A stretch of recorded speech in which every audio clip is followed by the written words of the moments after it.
जो भाग number A आपको पूरा दिया था, इसका भाग नंबर बे की बात करते हैं। आपको बता दूं, आपको सभी को पता ही है, वाकिफ उस बात से कि जो पूरा पेपर है कौन सा पार्ट कितने नंबर का। भाग नंबर ए है वो आपका 10 नंबर का है। कितना नंबर का है? और 10 क्वेश्चन है उसमें, ठीक है।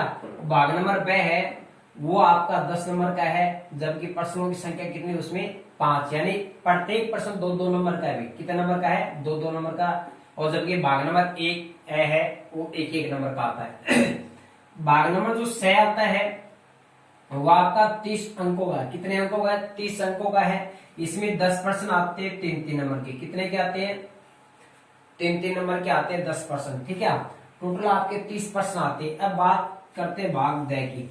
इसमें जो प्रश्न आते हैं वो 5 प्रश्न आते हैं। कितने आते हैं? और 6 नंबर के आते हैं। ये 30 टोटल इनको देखो, 30-30 60 और 20 कितने हो गया? 80 नंबर का आपका पेपर था। और उम्मीद करता हूँ आपके इसमें बट्टा में से बट्टा क्वेश्चन, बट्टा में से बट्टा आपके नंबर आए। बहुत ही सिंपल पेपर था आज का, जो मैंने 3-4 साल के अंतराल में सबसे पहला जो पेपर देखा है। सिंपल पेपर, आसान, सबसे आसान पेपर आज जो आप देखे आए हो। इतना आसान पेपर मैंने पहले कभी भी नहीं देखा है। ऐसे क्वेश्चन आए हैं जो एक दूसरे से रिलेटेड थे, एक दूसरे से रिलेटेड थे, ठीक है। जरा सा भी भिन्न नहीं था, एकदम सिंपल प्रश्न आए जो जितने जिस तरह से वैदिक गणित के जो प्रश्न है, जैसे निखिल विधि का भी आ गया गुणा, जो सॉरी निखिल विधि का वर्ग आ गया। और जिस तरह से भाग आया तो दवजांग विधि, यानी भाग में दवजांग विधि बड़ी लगती है, बहुत हार्ड लगती है बच्चों को। लेकिन आपका जो निखिल विधि और परावर्तित विधि क्या, दोनों ही एक ही प्रकार की विधि है और एकदम सिंपल विधि। तो चलिए हम स्टार्ट करते हैं अपना 11वां जो क्वेश्चन है इसका हल करते हैं। इसको आपको बताया कि शुद्ध परावर्तन विधि से भाग करना है। क्या करना है आपको? परावर्तन विधि से भाग करना है। और आपके पास संख्या है 148-85। 148-85 में आपको भाग लगाना था 123 का। कितने का लगाना था बच्चों? 123 का भाग आपको लगाना था। ये आपका क्वेश्चन था। कौन सी विधि से करना था? सूत्र परावर्तन विधि, ठीक है। परावर्तन विधि से कर लो चाहे निखिल विधि से कर लो, दोनों विधियों में आधार माना जाता है। आपको भाग किसका लगाना होता है? 123 का। तो इसका आधार क्या लगेगा? 100 लगेगा। आधार क्या लगेगा? इसका 100 लगेगा, ठीक है। यानी आधार हो जाएगा आपका 100। बाकी विधियों में जिस तरह से आपको बता देता हूँ, जैसे गुणा करते हैं, वर्ग करते हैं, घन करते हैं, उसमें जहां पे निखिल विधि आती है उसमें क्या होता है कि संख्या में से आधार को घटाया जाता है, संख्या में से आधार को घटाया जाता है। जबकि इस भाग में, इस विधि में उसका अपोजिट है। आपको आधार में से संख्या घटानी है। इस चीज का आपको विशेष ध्यान देना है। बाकी एक ऐसी विधि, यानी पूरी वैदिक गणित में एक ऐसी विधि है जो परावर्तित विधि, जो जिसमें भाग आता है, उसमें ही आपको क्या करना पड़ता है? आधार में से संख्या घटानी पड़ती है। और बाकियों में होता है उसको संख्या में से आधार को घटाना पड़ता है। ये आपको ध्यान रखना है। इसमें 123 में से 100 नहीं घटेगा बच्चों। 100 में से क्या घटेगा? 123 से घटेगा, ठीक है। तो इसको बोलते हैं परावर्तक अंक बोलते हैं। क्या बोलते हैं इसको? परावर्तक अंक। इसका विचलन भी निकाल लो आप पहले से। इसका जो विचलन आएगा 100 में से आप क्या घटाओगे? 123 घटाओगे तो ये आएगा माइनस का 23 आएगा। कितना आएगा? माइनस का 23। यानी जो विचलन आ रहा आपका वो -23 आ रहा है। 100 में से क्या घटा दो? 123 माइनस का 23 आ गया। इसको बोला जाता है परावर्तक अंक। जो 23 है उससे पहले माइनस लगा दो, या फिर उसके ऊपर माइनस यानी बार लगा दो। क्या लगा दो? इस तरह से निशान से आपको दर्शाना है। अब आपको क्या करना है? 2 खड़ी रेखा लेनी और एक क्षैतिज रेखा लेनी। आपको 2 ऊर्ध्वाधर रेखा और एक क्षैतिज रेखा आपको लेनी। इसके बाद में आपको क्या करना है? देखो आधार में शून्य कितना है बताओ? 2 शून्य है। कितना शून्य है अभी? 2 शून्य है। तो इसके 2 संख्या तो आपकी, यानी 2 डिजिट तो कहां पे रखने पड़ेंगे? आपको यहाँ पे रखने पड़ेंगे। और बाकी जो संख्या बच के 148 वो कहां पे रखोगे? आप यहाँ पे रखनी है। वेरी सिंपल सा है। भाग किसका लगाना होता है? 123 का। आपका जो परावर्तक अंक था वो यहाँ पे लगा दो। समझ गए? देखो कैसे करते हैं। पहला अंक सीधा का सीधा यहाँ पे उतार दो। उतार दिया। अब देखो इसको गुणा करो। 3 को 1 से गुणा किया, 3 एकम 1 को 2 से गुणा किया 2, यानी इस पूरे पार्ट यानी इसको आप 23, इस 23 को पूरे से गुणा कर दो, 23 को 1 से गुणा कर दो, 23 से कम 23 हो गया। वो 23 लिखो कैसे, देखो 1 तो नीचे आ गया, अब आपके पास आगे कौन से अंक है 4 और 8, इसके नीचे लिखने पड़ेंगे। आप ही नहीं लगाना, आपको यहाँ पे सटका के नहीं लिखना है, क्योंकि आगे आप और आगे संख्या आने वाली है, इसके ऊपर जब निशान लगा दो आपको एक समय में एक संख्या को घटानी है, इस अगली संख्या को नहीं घटानी है आपको।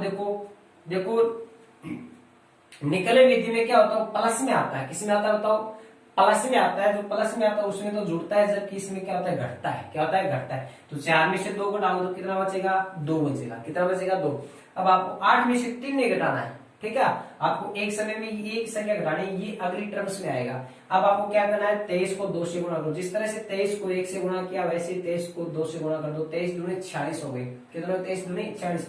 इसको तो आपने हल कर लिया, अब आपके पास संख्या कौन सी है, आगे वाली ही तो है, 23 दूनी 46 होगा, वो 4 तो इधर आ जाएगा और 6 किसके पास आ जाएगा, 8 के नीचे लिखा जाएगा। अब इसको हल करो, ये देखो 8 में ये 3 माइनस का और 4 भी किसका है माइनस का, यानी 8 में से 3 घटा दो 5 बच गए, 5 में से 4 घटा दो कितने बच गए 1 बच गया, तो कितना बच गया 1 बच गया, 1 आ गया। इधर देखो 8 में से 3, यानी समझ में आ गया आपको, 8 में से 3 घटा दिया कितने बचे 5 बचे, 5 में से 4 घटा दो 1 बच गया। अब देखो इसके बाद में आपको बता रहा एक समय में एक बार एक संख्या को घटाना है, जिस तरह से अब 8 में से 6 नहीं घटाना। अब देखो एक जो आ गया ना, इस 23 को 1 से गुणा कर दो, 23 से कम 23, 23 से कम 23, तो अगले पार्ट में चला जाएगा 23, 23 से कम 23, 23 का मतलब 2 तो इधर आ जाएगा और आगे जो अंक कितना है 5, उसके नीचे 3 चला जाएगा। अब इसको हल करते हैं। अब देखो 8 में से 6 गए कितने बचे 2 बचे, और 2 में से 2 गए 0 बचे, और 5 में से 3 गया 2, यानी ये बीच वाले पार्ट के मध्य जो संख्या बनती है वो तो भागफल होता है, और इधर जो बचता है वो क्या होता है शेषफल होता है। तो अतः आपका भागफल तो कितना हो जाएगा बताओ, भागफल हो जाएगा 121 हो जाएगा, और आपका जो शेषफल होगा वो क्या हो जाएगा 2 आ जाएगा, कितना आ जाएगा बताओ, शेषफल कितना आ जाएगा 2 आ जाएगा। तो ये चीज आपसे पूछी थी, इसका भागफल क्या आएगा और शेषफल क्या आएगा, यानी इस विधि से आपको क्या करना है, इसका भाग करना है। क्वेश्चन की बात करते हैं, बहुत अच्छा सिंपल सा प्रश्न देखिएगा। दूसरी प्रश्नावली का जो प्रश्न है आपका परमेय संख्या का, किसका भी परमेय संख्या का दे रखे, परमेय संख्या 7/80 का दशमलव प्रसार 7 है, ऐसा आपको पहले ही बता दिया था कि इस प्रकार का प्रश्न आने की चांस है, फुल चांस है, और अब की बार ये आ चुका। वो भी कौन से पार्ट में आया है, दूसरे पार्ट में आया, और वो भी 2 नंबर का आया। बहुत अच्छा क्वेश्चन है, देखिएगा। आपको बताया था बिना विभाजन प्रक्रिया द्वारा दशमलव का यानी दशमलव प्रसार आपको इसका मान निकालना है, वो बिना विभाजन प्रक्रिया। तो बिना विभाजन प्रक्रिया का मतलब होता है कि आपको किसी प्रकार का विभाजन या भाग का प्रयोग नहीं करना है, आपको इस गुणनखंड विधि से करना है। आपको एक टर्म्स बताया था किसी संख्या के बारे में कि शांत हो गया अशांत, शांत और अशांत की कंडीशन बताई थी, ठीक है। किसी भी हल यानी किसी भी जिस तो आपको हल करना है, सबसे पहले क्या करो हल लिख लो, और संख्या लिखते हैं 7/80। तो ये आगे आपकी परमेय संख्या क्या होगी बताओ, ये परमेय जो संख्या दे रखी है आपकी वो क्या है 7/80 है, समझ गए। परमेय संख्या 7/80, यानी परमेय संख्या के बारे में पहले नॉलेज होना चाहिए। परमेय संख्या क्या होती है, P/Q, और Q नॉट इक्वल टू 0। इसका मतलब होता है Q का मान कभी भी 0 नहीं होना चाहिए, और बाकी ऊपर कुछ भी हो सकता है, ठीक है। दूसरी बात इसके साथ देखो, उसका मान शांत हो गया अशांत, किसी भी संख्या का हर का मान क्या होना चाहिए, किसी की संख्या का हर का मान 2 की पावर m और 5 की पावर n के रूप का है, तो उसका मान शांत होगा। क्या बोला मैंने, किसी भी संख्या का जो हर का जो मान होता है, किसका हर का जो मान होता है, यानी किसी भी परमेय संख्या हर का मान 2 की पावर m और 5 की पावर n, यानी सीधा सा मतलब है उसका गुणनखंड है ना, हर वाले जो नीचे वाली जो संख्या है उसका गुणनखंड किसके रूप में आना चाहिए, 2 गुणा 5, या 2 अकेला है तब भी चल जाएगा और 5 अकेला है तब भी चल जाएगा। अगर 2 5 को छोड़कर कोई अदर संख्या आ जाती है तो उसका मान कभी भी शांत नहीं होगा, उसका मान क्या होगा अशांत आवृत्ति का होगा। चलिए इस प्रश्न को हल करते हैं, इसका मान शांत होगा या फिर अशांत होगा। तो देखिए 7/80, 7/80 तो सबसे पहले हम इसको क्या करेंगे, गुणनखंड के रूप में लिखेंगे। तो 7 का गुणनखंड तो होगा नहीं, तो 7 के 7 हो गए। अगर इसको लिखना चाहो तो 7 गुणा 1 के आना है, ठीक है। अब 80 का गुणनखंड, यानी आप अलग से हल कर सकते हो इसका गुणनखंड। जिस बच्चे को गुणनखंड नहीं आता है तो आप इस तरह से लिख लो डायरेक्टली, 2 का बार लगा दो 40 हो जाएगा, 2 का बार लगा दो 20 हो जाएगा, 2 का बार लगा दो 10 हो जाएगा, 2 का बार लगा दो 5 आ जाएगा, और 5 का बार लगा दो 1। यानी ये इसके गुणनखंड हो गए। क्या हो गए, गुणनखंड। 2 गुणा 2 गुणा 2 गुणा 2 गुणा 5, ये इसके गुणनखंड हो गए। अब अपने को क्या करना है, इसको पावर के रूप में लिखना है। आपके पास 7 की पावर 1, 7 की पावर 1 का मतलब 7 कितने आपके पास 1 है। यहाँ पे 2 के कितने गिन लो, 1 2 3 4, तो 2 की पावर कितनी होगी, 4 होगी, और 5 की पावर कितनी होगी, लीजिए। अब देखो मैंने क्या कहा था कि हर का मान क्या होना चाहिए, 2 की पावर n, 5 की पावर n के रूप में होना चाहिए। इसका मतलब देखो 2 की जगह 2 आ गया, m की जगह मतलब 4 आ गया, और n की जगह 1 आ गया, यानी अपोन में, यानी हर का मान 2 गुणा 5 आ गया। इसका मतलब ये हुआ कि इसका मान क्या आ गया, शांत हो गया। क्या हो गया, शांत हो गया। और आपको इसका क्या करना है, साथ साथ दशमलव प्रसार भी आपको इसका निकालना है, इसका मान भी आपको निकालना है। अभी देखिए इसका मान निकालते हैं तो देखो डायरेक्टली हम इसको क्या करेंगे, इसका मान निकालने के लिए क्या करते हैं कि जो हर होता है, हर में 2 होते हैं और 5 होते हैं, उसकी घात क्या करनी होती है, समान करनी होती है, यानी उसको एक जैसी बनानी होती है। 2 की घात 4 है तो 5 की घात 4 बनाना पड़ेगा। आपके पास 5 कितने हैं, 1 है, आपको 5 की घात 3 से गुणा करना पड़ेगा, और गुणा करोगे तो अंश से भी ऊपर वाली संख्या को भी गुणा करना पड़ेगा, नीचे वाली संख्या को भी गुणा करना पड़ेगा। तो आप डायरेक्ट सबसे पहले तो लिख दो, आता है 7/8 का मान शांत है। तो शांत है, इसको तो आप क्या क्या करेंगे, अब इसका मान निकालने वाले हैं। अब देखो इसका मान निकालने वाले, तो मैं थोड़ा सा कलिंग कर देता हूं इधर, और देखिएगा इधर मान निकालते हैं इसका। 7 और बटा में कितना है, 2 की पावर 4 और गुणा में 5 की घात 1, तो 2 की घात 4 5 की घात 1 है, यानी इसकी पावर को क्या करना पड़ेगा, एक जैसा। आपकी घात 2 की घात कितनी, 4, इधर कितनी है 1, तो इसका मतलब आपके पास 5 की घात 3 से गुणा और आपको करना पड़ेगा। समझ गए क्या। और 5 की घात 3 का मतलब होता है 125। क्या होता है, 125, तो ऊपर आ जाएगा 7 गुणा 125 हो जाएगा, और इधर देखो 2 की घात 4 हो जाएगा, और 5 की घात कितनी हो जाएगी, 4 हो जाएगी। अब इसके बाद में क्या करना आपको, देखो इसको 7 से गुणा कर दो, 7 5 35 हो गए, और 12 7 84 होते हैं, 84 होते 3 कितने हो गए, 87 हो गए। इसके बाद में देखो 2 की घात भी 4 और 5 की घात 4, तो इसको कैसे लिखा जाता है, 2 गुणा 5, और इसको क्या कर दो, होल की घात कितने लगा दो, 4 लगा दो। यानी दोनों की संख्या अगर एक जैसी, यानी दोनों की घात क्या हो, एक जैसी होती है, तो दोनों संख्याओं को ब्रैकेट के अंदर रख दिया जाता है, और उसको क्या किया जाता है, उसकी पावर होती है उसको बाहर में लिख दिया जाता है, बाहर की तरफ लगा दिया जाता है। अब अपने को क्या करना है, ये देखिए 875 आ गया। नीचे देखो 2 को 5 से गुणा करो तो कितना आएगा, 10 आएगा, और 10 की घात कितनी होगी, 4 होगी। तो 0 वाली संख्या की घात जितनी होती है उसका मतलब ये होता है कि उस एक के आगे उतने ही शून्य लगा दो। तो 10 की घात कितनी है, 4, इसका मतलब ये हुआ कि आप एक के आगे कितना शून्य लगा दो, 4 शून्य लगा दो। तो 10 की घात 4 का मतलब ये हुआ कि 10,000 हो गया। कितना हो गया, 10,000, और ऊपर आपके पास कितना 875। तो इसका मतलब ये है कि आपको 10,000 का भाग किसमें लगाना है, 875 में लगाना है, 875 में लगाना है।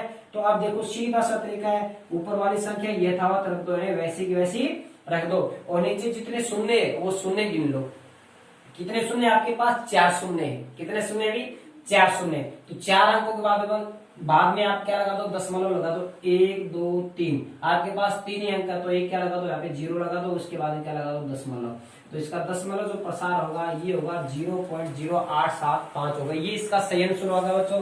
जिस बच्चे ने ये आंसर किया है उसको 2 नंबर पूरे पक्के मिलने वाले हैं। अगले क्वेश्चन की बात करते हैं, 13 नंबर क्वेश्चन देखिएगा। आपको दे रखे कि 14 सेंटीमीटर त्रिज्या और वर्त के त्रिज्या खंड के वर्त के केंद्र पर 90 डिग्री का कोण बनाती है। कितने डिग्री का कोण बनाती है, यानी आर का जो मान दे रखा है आपको 14 सेंटीमीटर दे रखा है, और कोण का मान दे रखा है आपको 90 डिग्री दे रखा है। आपको ज्ञात क्या करना है, लघु त्रिज्या खंड का क्षेत्रफल निकालना है। ठीक है, ये 15वीं प्रश्नावली से संबंधित ये प्रश्न है। आपको क्या करना है, देखो एक वर्त है, ठीक है, क्या भी एक वर्त है जिसमें 14 सेंटीमीटर की एक त्रिज्या है। वो क्या बना है, लघु त्रिज्या खंड बना है। ये 90 डिग्री का कोण हो गया। इसने क्या कि वो त्रिज्या है वो केंद्र पे 90 डिग्री कोण अंतरित करती है। ये केंद्र बिंदु हो गया या आप ए बी दे दोगे, ठीक है। तो इसको बोला जाता है त्रिज्याखंड, यानी आप केक लाते हो ना बर्थडे पर, उसको केक को ऐसे काटते हो ना, वो कटा हुआ वो क्या कहलाता है, त्रिज्याखंड कहलाता है, ठीक है। तो इस त्रिज्याखंड का त्रिज्याखंड, त्रिज्या से बना हुआ टुकड़ा क्या कहलाता है, त्रिज्याखंड कहलाता है। तो आपको बोला है लघु त्रिज्याखंड का, कौन सा लघु, लघु तो ये छोटे वाला ये हो गया, और ये जो बच गया ये दीर्घ हो गया। तो ये जो ऊपर है त्रिज्याखंड ये तो दीर्घ हो गया, और ये लघु, लघु का मतलब होता है छोटा, क्या होता है, छोटा। अब इससे देख लो लघु, घू में देखो छोटी मात्रा है ना तो छोटा हो गया, और दी में बड़ी मात्रा तो बड़ा हो गया, समझ गए क्या। तो ये बड़ा भाग को बोला जाता है दीर्घ, और छोटे भाग को क्या बोला जाता है, लघु त्रिज्याखंड बोला जाता है। तो सामान्यतः बस आपको सूत्र याद होना चाहिए। मैथमेटिक्स का यही होता है कि आपको प्रश्न हल करना है तो आपके पास सूत्र उपलब्ध होने चाहिए, आपको सूत्र याद होने चाहिए। इसने बोला है कि त्रिज्याखंड का क्षेत्रफल निकालो, तो त्रिज्याखंड का सूत्र होता है पाई आर स्क्वायर अपॉन में pi R square theta upon 360 degree होता है, ठीक है। त्रिज्याखंड का क्षेत्रफल, समझ गए क्या। आप देखिएगा त्रिज्याखंड का क्षेत्रफल निकालने के लिए आपके पास क्या क्या होना चाहिए, आर और थीटा, दो ही मान होना चाहिए, आर और थीटा। पाई का मान आप जानते हो 22/7 होता है, कितना होता है, 22/7 होता है, ठीक है। इसको क्लीन कर देता हूं मैं इधर। आप देखिएगा दो ही मान आपको दे रखे, आर का मान आपके पास 14 सेंटीमीटर है, और थीटा आपके पास कितना 90 डिग्री का है। अब दोनों के दोनों मान यहाँ पे पुट कर दो, आराम से इसका आंसर निकल जाएगा। देखो पाई का मान 22/7 हो गया, आर का स्क्वायर, आर स्क्वायर बोले तो 14 × 14 हो गया, और थीटा कितना हो जाएगा 90 डिग्री हो जाएगा, और अपॉन में 360। इधर से देखिएगा 0 से 0 कट रहा है, 9 से 36 कट रहे, 7 से 14 कट रहे, और 2 से 4 कट के 2 बार, और 2 से कट रहे, 2 से चाहे 14 को काट दो चाहे 22 को काट दो। बात देखिए अब आपके पास बचा क्या चीज, आपके पास क्या चीज बच गई, देखो एक तो 22 बचा, और क्या बचा 7 बचा, अपोन में कुछ नहीं बचा, इनको गुणा कर दो, ये कितना आ जाएगा 154 वर्ग सेंटीमीटर आ जाएगा, सेंटीमीटर भी होगा तो आपको सेंटीमीटर इसका क्या कर दो स्क्वायर। यानी हमेशा आपको मात्रक का थोड़ा विशेष ध्यान देना है कि मात्रक का मान आपको दे रखा वो लगाना पड़ेगा। ऊपर सेंटीमीटर दे रखा है तो नीचे कहीं मीटर कह दो, या फिर मीटर दे रखा है तो कहीं पर आप सेंटीमीटर कर दो, ऐसा नहीं करना होगा। उसका क्या करना आपको स्क्वायर, क्षेत्रफल में स्क्वायर लगता है, और आयतन में क्या लगता है, क्यूब लगता है, क्या लगता है। तो बच्चों ये इसका आंसर था, जिस बच्चे ने इस तरह से किया उसका 2 नंबर पक्का है। ठीक है, उनकी बात करते हैं। 14 नंबर क्वेश्चन है, आपको कंडीशन दे रखी है शंकु की, यानी प्रश्न जो दे रखा है वो शंकु पे आधारित है। ठीक है, 16वीं प्रश्नावली से पृष्ठीय क्षेत्रफल आयतन वाले जो प्रश्नावली उससे प्रश्न आया है।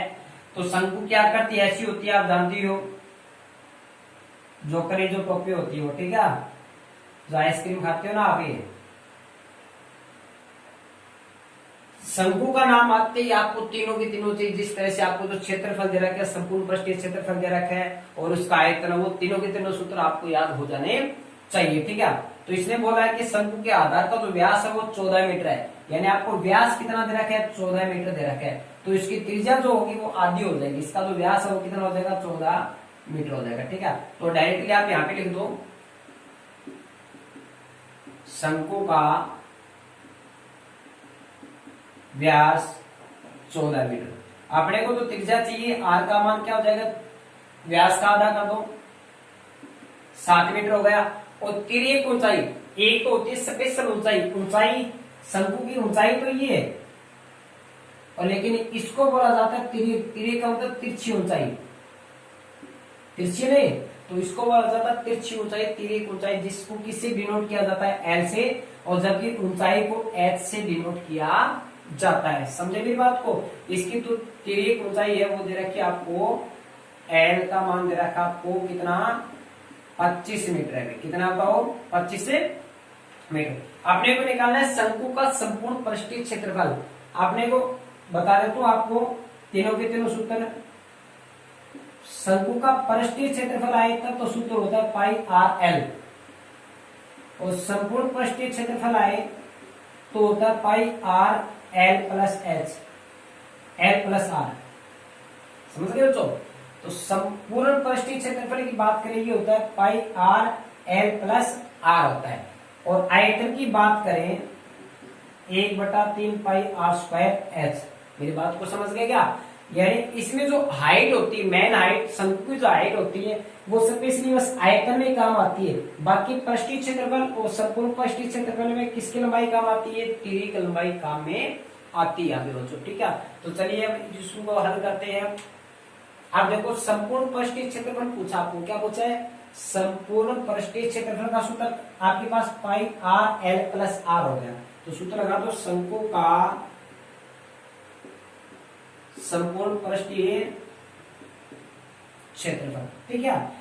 इसको टी ऐसे बोलते हैं, टोटल सरफेस एरिया। तो ये होगा पाई आर एल प्लस आर। पाई का मान आप जानते हो 22/7। इसको मैं करेंट कर देता हूं थोड़ा सा। अब देखिए इसको हल करते हैं। आर का मान 7 हो गया, एल कितना आपके पास 25, आर कितना आपके पास 7। अब इसको हल कर देखो, 7 से 7 कैंसिल हो गया, 22 बचा, गुणा में 25 और 7 कितना के 32 हो गए, और 32 को आप 22 से गुणा कर दो बस, ठीक है। तो देखो 32 दूनी कितने होते हैं? 64 होते हैं। कितने होते हैं? 64। असल अच्छा हो जाएगा, और 32 दूनी 64 हो गए, और 64 अच्छा कितने हो गए? 70 हो गए। ये हो जाएगा 704। यानी किसमें? मीटर में। किसमें? इसके मीटर लगा दो और उसके क्या लगा दो? स्क्वायर लगा दो। जिस बच्चे ने ये प्रश्न इस तरह से किया है उस बच्चे का पूरे के पूरे 2 नंबर मिलने वाले। चलिए अब अगले क्वेश्चन की बात करते हैं। भाग नंबर बैक का अंतिम क्वेश्चन है 15 नंबर।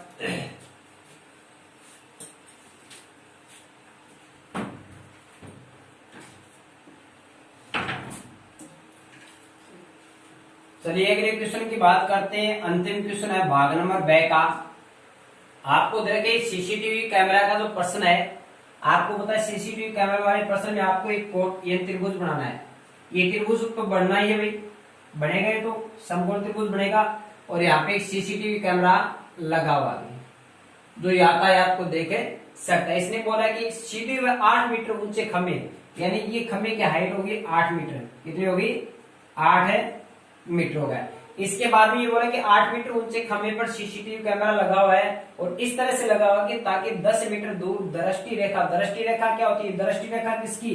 सीसीटीवी कैमरा की और आपकी भी, ठीक है। तो दृष्टि रेखा तो यही होगी, इसको बोला जाता है दृष्टि रेखा, समझ गए। और इस दृष्टि रेखा की आपको लंबाई दे रखी है 10 मीटर। कितनी दे रखी है? 10 मीटर। ये कह रहा है कि रेखा के आगे का यातायात देखा जा सकता है, यातायात देखा जा सकता है, तथा परछाई के द्वारा, किसके द्वारा? खंभे की परछाई के द्वारा निर्मित वर्ग का क्षेत्रफल है उसका आपको मान निकालना है। यानी ये जो दिख रहा है ना आपको, ये इसकी छाया है, ये इसकी छाया। और ये क्या होगा? ये छाया तो चारों तरफ ही रहेगी, ऐसे क्या रहेगी? चारों तरफ रहेगी। तो ये क्या करेगा? जिस तरह से क्या करेगा? एक वर्ग का निर्माण करेगा, और ये वर्ग का निर्माण करेगा तो इसकी त्रिज्या ये होगी, क्या हो गई? ये इसकी त्रिज्या होगी ना।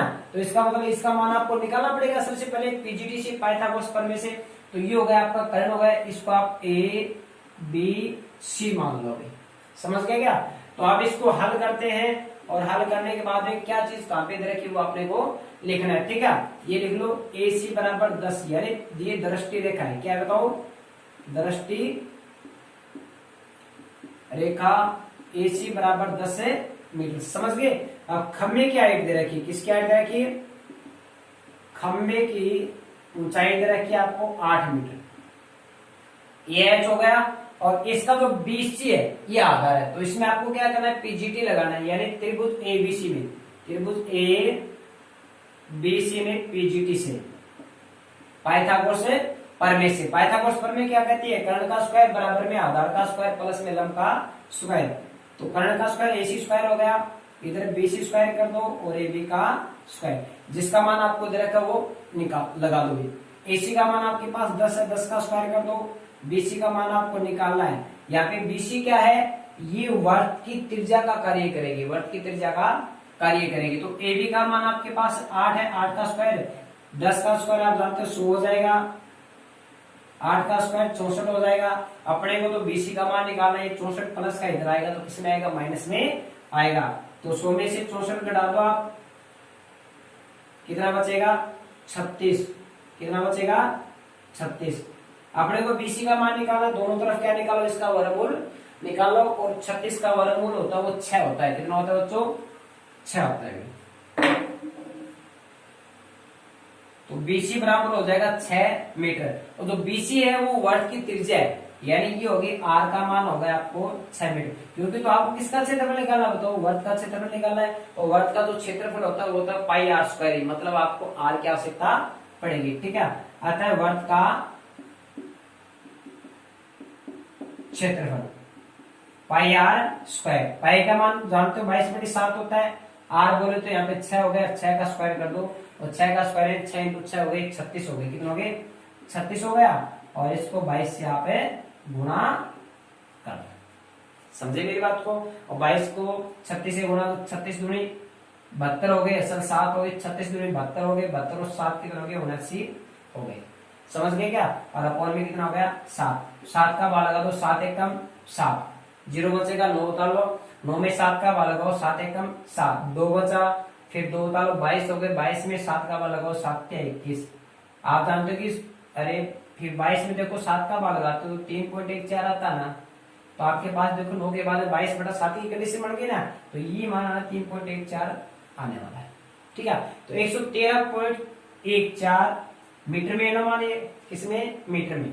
तो ये हो जाएगा 113.14 वर्ग मीटर क्षेत्रफल इसका हो जाएगा। जिस बच्चे ने इसका आंसर ये किया और इस तरीके से किया तो उसको फुल 2 नंबर मिलने वाले हैं। समझ गए क्या? आपको बढ़िया तरीके से, आसान तरीके से आपको बता दे तो बहुत सिंपल पेपर आया है। मैं बार बार कह रहा हूँ, आप कहोगे सर जी पता नहीं बार बार क्या कह रहे हैं, पेपर बहुत सिंपल आया है। तो बता देता हूँ आपको, इतना आसान पेपर मैंने पहली बार देखा है। ठीक है, आसान तरीके जिस तरह से 1% देख लो, नॉर्मली सीसीटीवी कैमरा पर्सन बताया जाता तो इस तरह से नॉर्मली बेसिकली बताया जाता है। ठीक है, जिस तरह से इससे पहले जो प्रश्न आया था त्रिज्याखंड का क्षेत्रफल है वो क्या थी, जो प्रश्नावली स्टार्ट होती है उसका क्षेत्रफल पूछा जाता है। तो स्टार्टिंग के क्वेश्चन आए, सभी प्रश्नावली के स्टार्टिंग के क्वेश्चन आए, एकदम सिंपल क्वेश्चन आए, ज्यादा हार्ड क्वेश्चन नहीं आए। ठीक है।